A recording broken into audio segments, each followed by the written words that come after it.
প্রিয় দেশবাসী, আসসালামু আলাইকুম রহমতুল্লাহি ওয়া বারাকাতুহু।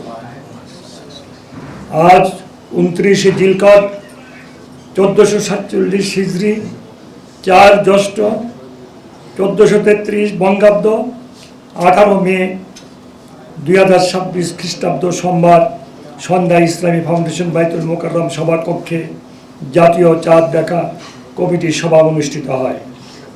সভায় 1447 হিজরি সালের পবিত্র জিলহজ মাসের চাঁদ দেখা সম্পর্কে সকল জেলা প্রশাসক, ইসলামিক ফাউন্ডেশনের প্রধান কার্যালয়, বিভাগীয় ও জেলা কার্যালয়সমূহ, বাংলাদেশ আবহাওয়া অধিদপ্তর, মহাকাশ গবেষণা দূর অনুধাবন প্রতিষ্ঠান হতে প্রাপ্ত তথ্য নিয়ে পর্যালোচনা করে দেখা যায় যে বাংলাদেশের আকাশে পবিত্র জিলহজ মাসের চাঁদ দেখা গিয়েছে, আলহামদুলিল্লাহ।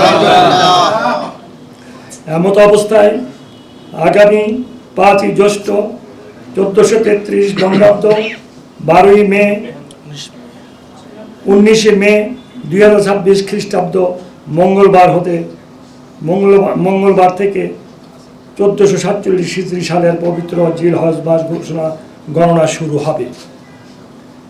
সে প্রেক্ষিতে আগামী 10 জিলহজ 1447 হিজরি, 14 জ্যৈষ্ঠ 1433 বঙ্গাব্দ, 28 মে 2026 তারিখ বৃহস্পতিবার সারা দেশে পবিত্র ঈদ উল আজহা উদযাপিত হবে ইনশাআল্লাহ।